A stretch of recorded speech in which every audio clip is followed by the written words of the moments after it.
Boa noite a todos. Retornamos para mais uma semana do nosso estudo do Livro dos Espíritos. Nós que estamos então juntos às terças, quartas e quintas, num estudo rápido de 30 minutos, sempre das 7 às 7h30. Bom, para quem está nos acompanhando, para quem chegou agora, nós estamos estudando a segunda parte do Livro dos Espíritos, do capítulo 6, que fala da vida espírita. E hoje nós vamos estar iniciando o subtítulo Percepções, Sensações e Sofrimentos dos Espíritos. Então vamos lá. Na questão 237, Kardec pergunta: sim, uma vez de volta ao mundo dos espíritos, conserva a alma as percepções que tinha quando na Terra? Então Kardec na verdade, ele pergunta o seguinte: nós temos percepções, né? Nós seres humanos encarnados, né? Nós temos várias percepções. E Kardec quer saber se ao desencarnar, nós continuamos possuindo estas percepções, como, por exemplo, o tato, o olfato, a visão, né? Então, são estas percepções que Kardec quer saber se o espírito desencarnado também as possui. E os espíritos respondem: sim, além de outras, de que aí não dispunha, porque o corpo, qual véu sobre elas lançado, as obscurecia. A inteligência é um atributo, que tanto mais livremente se manifesta no espírito, quanto menos entraves tenha que vencer. Bom, nós já tivemos a oportunidade de falar no estudo da primeira parte do Livro dos Espíritos, quando eles afirmam que os espíritos, ao evoluírem, também vão adquirindo novas percepções. Inclusive, é o sentido que a gente tem quando Kardec pergunta a eles se nós conhecemos a natureza íntima de Deus, e eles nos dizem que falta-nos um sentido para tanto. Ou seja, nós ainda vamos desenvolver muitos sentidos. Numa viagem de forma muito rápida, a evolução do próprio corpo físico das criaturas humanas na Terra, nós vamos perceber que dos homens primitivos, lá dos antropóides, do Homo sapiens sapiens, até a gente agora, muitas das nossas percepções se aprimoraram. Ou seja, o tato hoje do nosso corpo humano é muito mais aprimorado do que o tato dos homens primitivos. Assim, digamos, nós podemos falar do olfato, do gustativo, ou seja, são indícios de evolução, de conquistas. Então, mais uma vez, a gente compreendendo por que a lei do progresso é uma constante, não só em relação ao espírito, mas em relação a toda a obra da criação. Nós já tivemos a oportunidade de tocar nisso anteriormente, vamos tocar com certeza nisso, da lei do progresso, do movimento, do avanço constante das criaturas, dos seres e de todo o universo. No decorrer do nosso estudo, ainda mais para frente, no Livro dos Espíritos. Então aqui, os espíritos dizem que não só ao desencarnar nós mantemos as percepções que já possuímos, como passamos a ter outras. E isso, para eles, é algo muito lógico, porque o corpo físico funciona como um anteparo.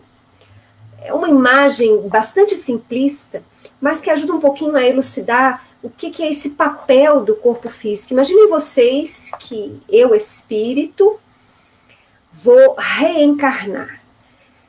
A imagem similar e simples que eu trago é como se eu fosse um mergulhador e precisasse, então, de um equipamento bastante pesado que pudesse suportar a pressão extrema no fundo do oceano, inclusive a queda de temperatura em profundidades, que sem este aparelhamento, sem essa vestimenta especial, eu não conseguiria suportar. Então, eu, mergulhador, vestido com essa roupa toda, eu tenho limitações no meu movimentar.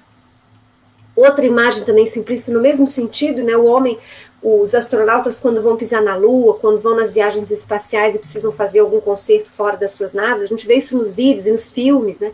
Eles precisam de uma roupa especial. Essa roupa especial, ela impede parte daquela movimentação rápida e livre. Então, há limitações. Então, é nesse sentido que o corpo físico impõe limitações à expressão da nossa inteligência, porque a inteligência é um atributo do espírito. Nós não vamos ter espírito sem inteligência. Ou seja, todo espírito reencarnado vai apresentar limitações na expressão da sua inteligência. Nós chegamos a comentar também, em estudos passados, dentro de temáticas específicas, que, por exemplo, o espírito, que sempre é inteligente, em determinadas provas, expiações no plano físico da matéria, ele muitas vezes vai apresentar, vai possuir um corpo físico limitado. Limitado na parte biológica, fisiológica. Ele vai ter um cérebro que não funciona tão bem, ou ele não vai ter muita coordenação motora, ele vai ter, às vezes, uma problemática ou outra em relação ao funcionamento de algumas das funções fisiológicas, físicas.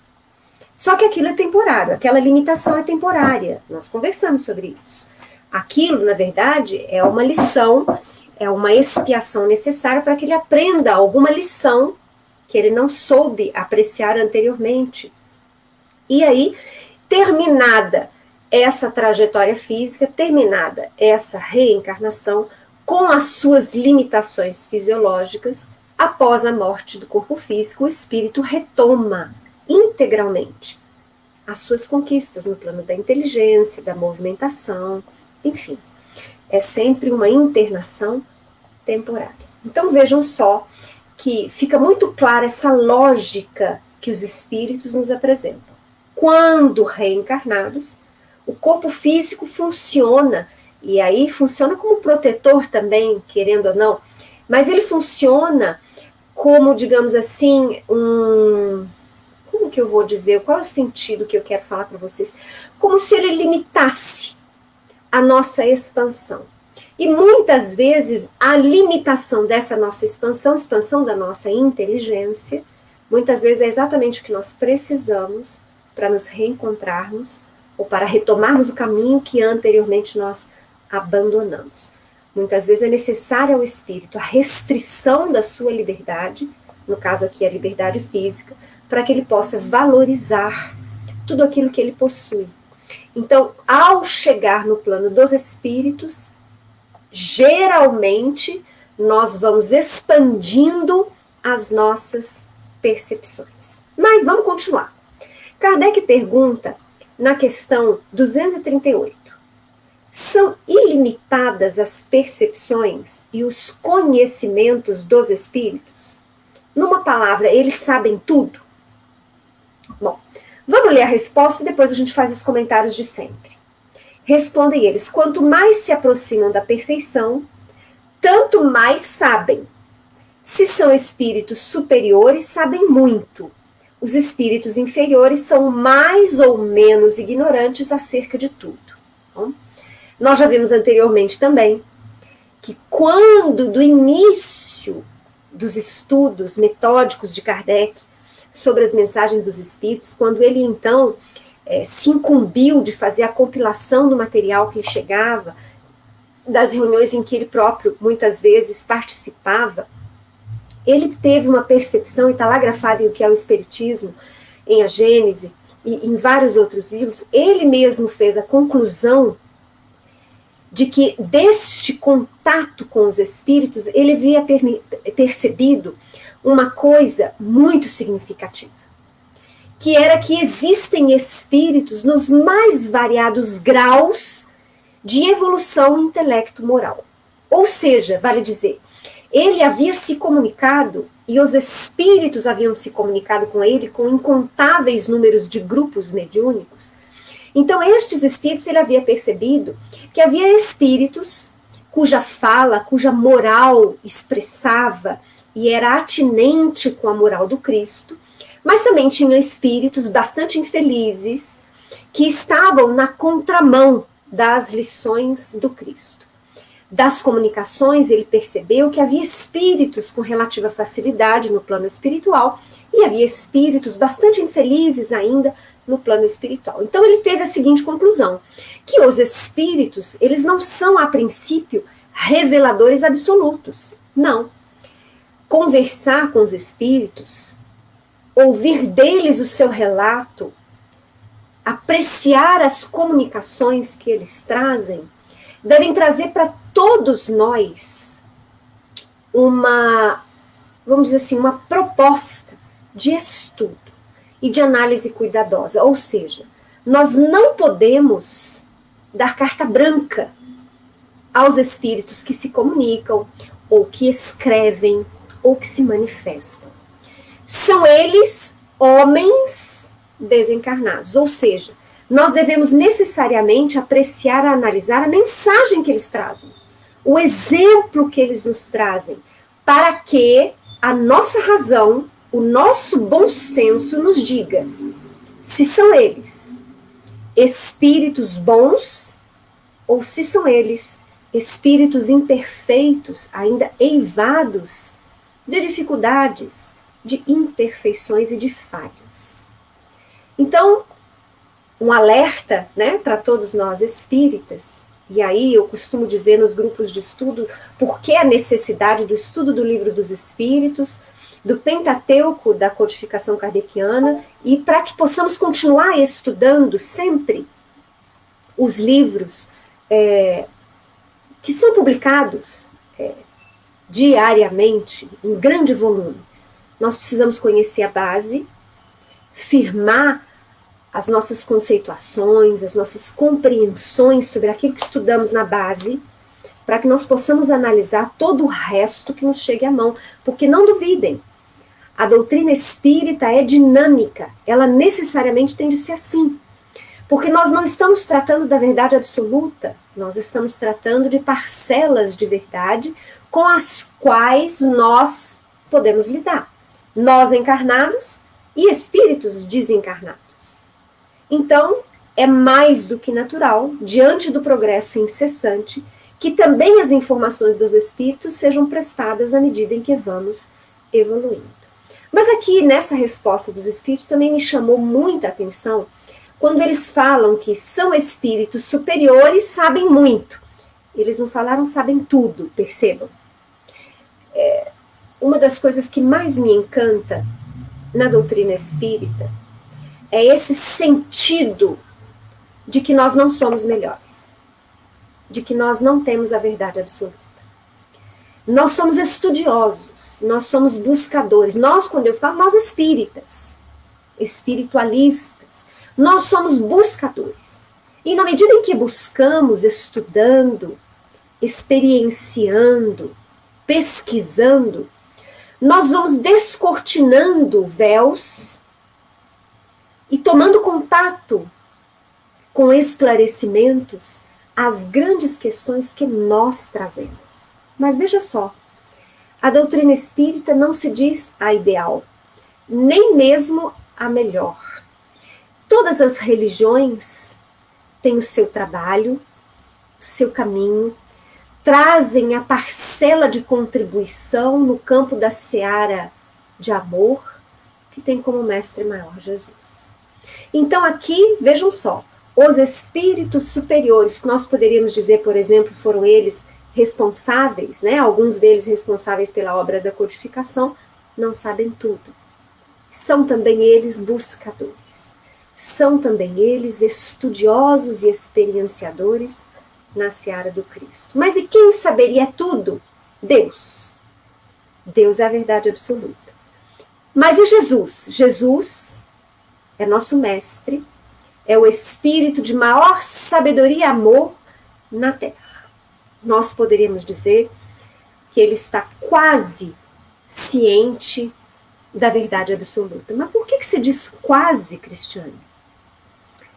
Porque para nós espíritas, Jesus diferencia-se de Deus. E dentro desta temática, desta diferenciação, Jesus como filho e Deus como a força absoluta, a inteligência suprema, só a Deus pertencem as virtudes absolutas. justiça absoluta, amor absoluto, igualdade absoluta, tudo absoluto. Ou seja, não há nada negativo em Deus. Mas no restante das criaturas, nós nunca alcançaremos esse absoluto poder de Deus. A nossa perfeição vai ser sempre relativa. Então, eu vejo, por exemplo, nessa afirmação dos espíritos também um gesto de humildade. Mesmo os espíritos superiores sabem muito, mas não sabem tudo. Os espíritos inferiores são mais ou menos ignorantes acerca de tudo. O que é isso dizer, esse mais ou menos ignorante acerca de tudo? Porque nós vamos ver também na espiritualidade inferior, por exemplo, espíritos inteligentíssimos, dotados de uma intelectualidade avançadíssima e moralmente imperfeitos. E nós vamos também encontrar na espiritualidade inferior aqueles que são imperfeitos moralmente e também não avançados intelectualmente. Então, eles não podem criar um padrão absoluto na espiritualidade inferior.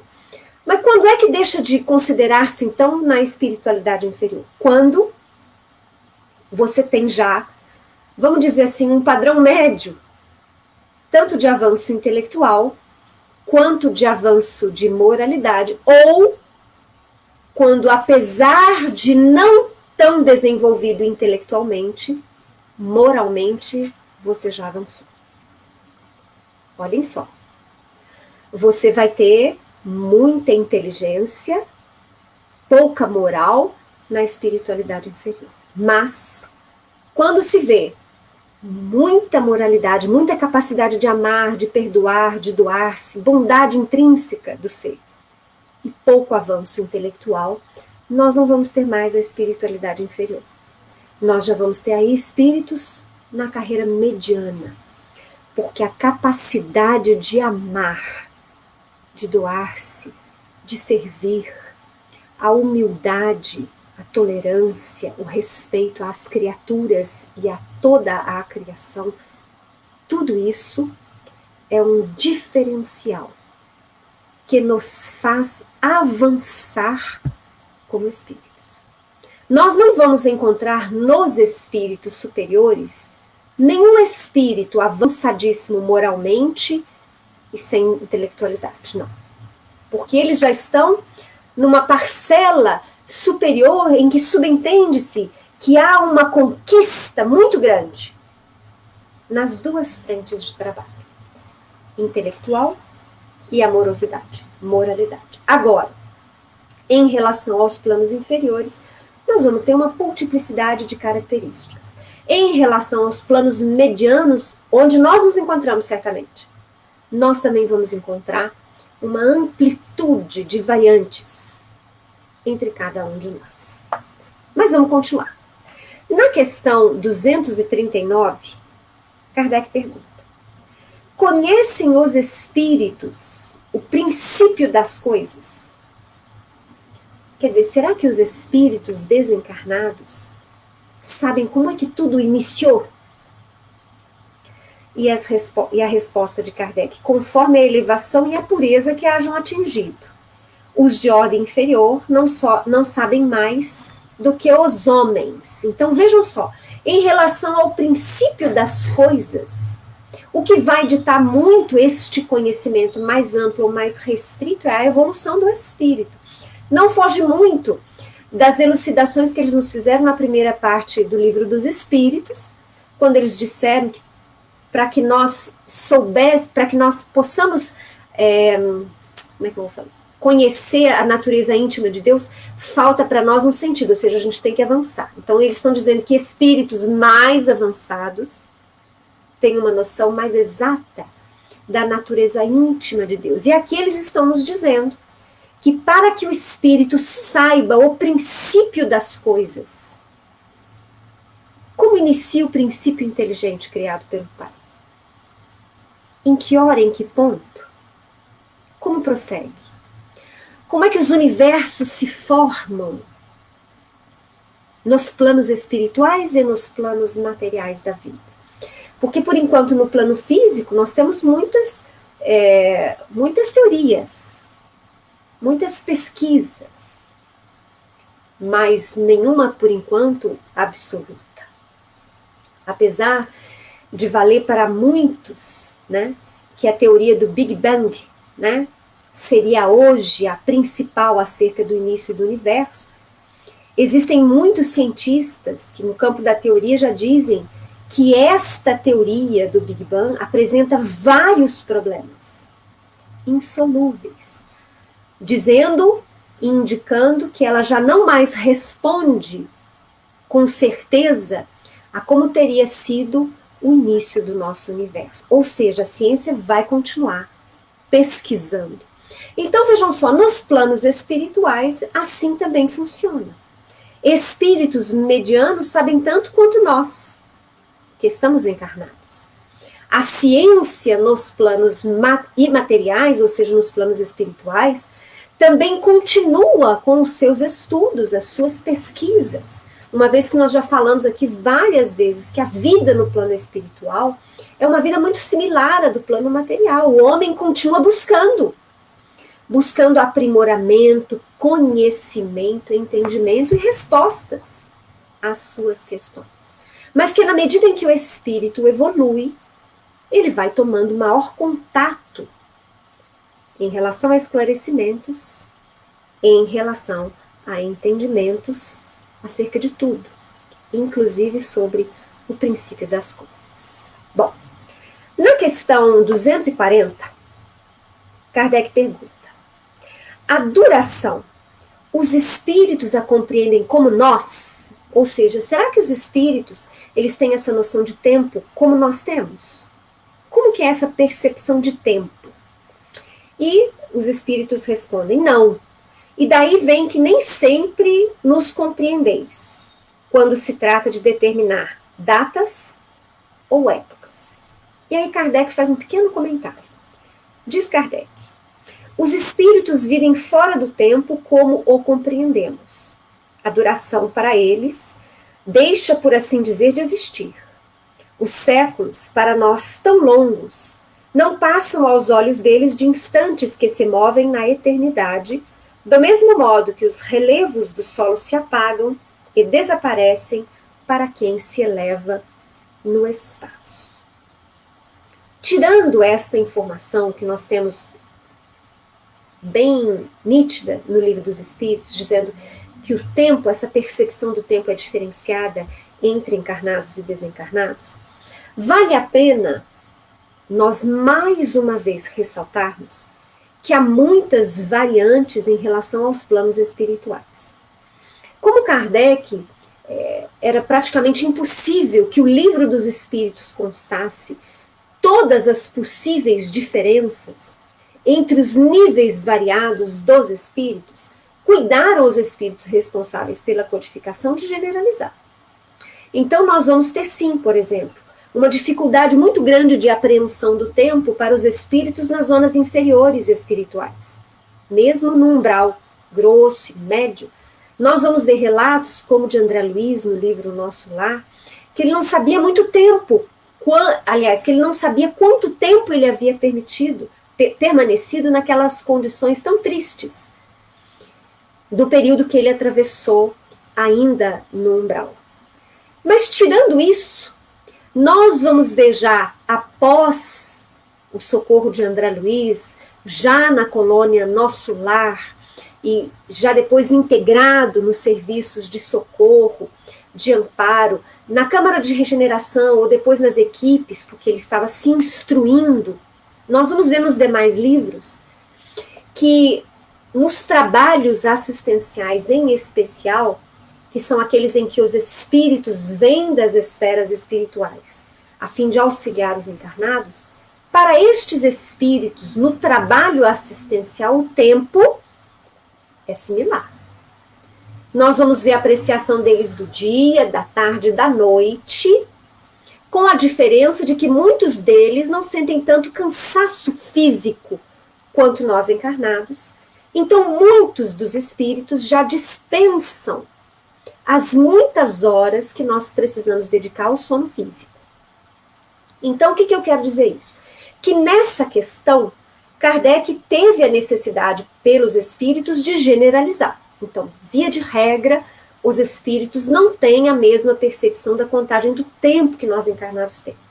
Mas o que eu quero dizer para vocês é que existem exceções. Existem trabalhadores espirituais convivendo conosco no plano físico da matéria, mesmo que em trabalhos temporários, e para eles a percepção é similar. Existem, por exemplo, trabalhadores que relatam das suas vidas nas colônias espirituais, para ele também o tempo é similar ao nosso, com manhã, tarde, noite, para muitos com períodos de descanso, a maioria menores do que o corpo físico exige, mas muitos ainda necessitados de um período de descanso para o corpo perispiritual. Então, eu só queria trazer para vocês essa percepção, para que vocês abram os olhos. Eu, às vezes, fico pensando se eu estou deixando vocês com mais dúvida. Mas a minha intenção não é deixar vocês com mais dúvida. A minha intenção verdadeira, Cristiane, é que vocês fiquem tão curiosos, que vocês continuem estudando. Porque a literatura espírita é muito rica e muito bela. E eu não gostaria que vocês ficassem só com as nossas aulas de Livro dos Espíritos. Então, enquanto eu puder jogar uma ou outra sementinha para que vocês continuem estudando, pesquisando para responder mais questões, é esse o meu intento.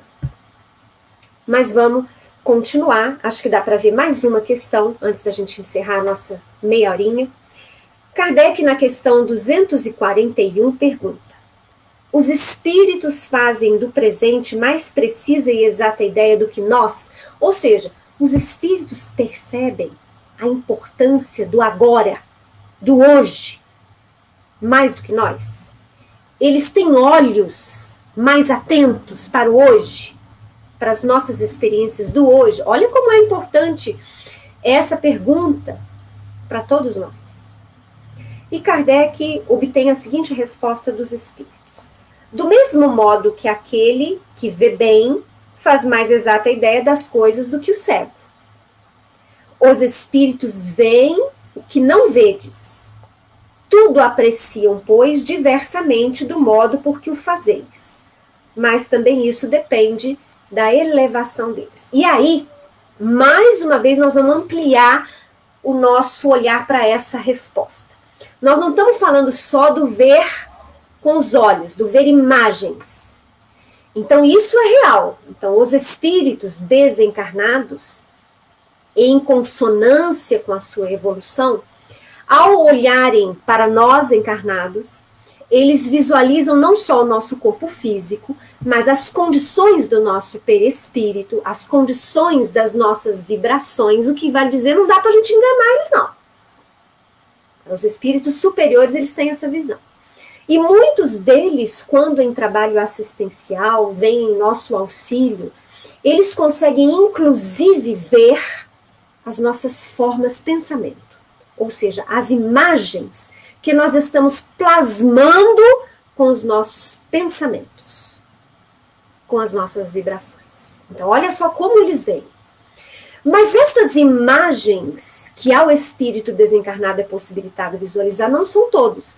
Quanto mais inferior o espírito, mais limitado ele tem este, digamos assim, poder de amplitude visual, espiritual e magnético vibracional. Quanto mais elevado o espírito, mais poder de visualização ele tem.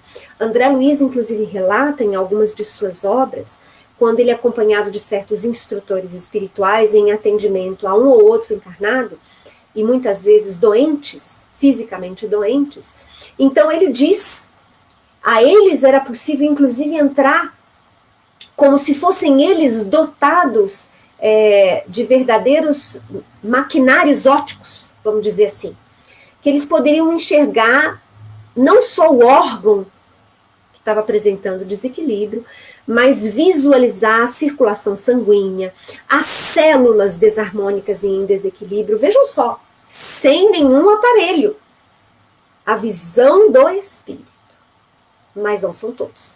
Volto a falar. Quanto mais imperfeito o espírito, menos capacidade ampliativa ele tem. Então, quanto mais imperfeito o estudo, mais como nós ele vê.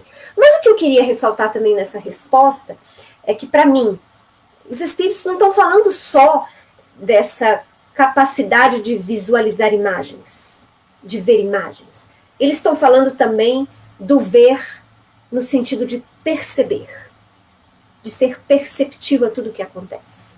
Então, para mim, quando Jesus fala ter olhos para ver e ouvidos para ouvir, é simplesmente você ter consciência de onde você está vivendo, do momento que você está vivendo, de quem você é e da realidade da vida para o espírito. Então não é só ver imagens, mas é de perceber como a vida efetivamente é. Quanto mais evoluído o espírito, mais aguçado ele tem esta percepção da realidade espiritual.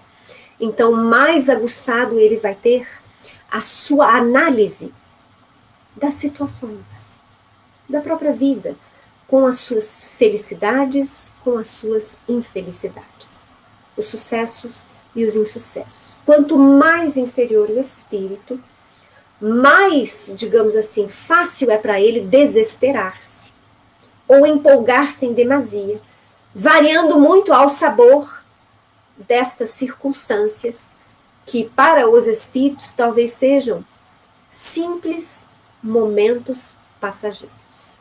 A gente volta amanhã, quarta-feira, às 7 horas da noite, para mais 30 minutos dos nossos estudos. Eu agradeço a presença do Anderson, da Sueli, da Denise, do Carlos, da Silvia, do Valdeci e todos os outros companheiros que nos acompanham. Um grande abraço, até amanhã às 7 horas.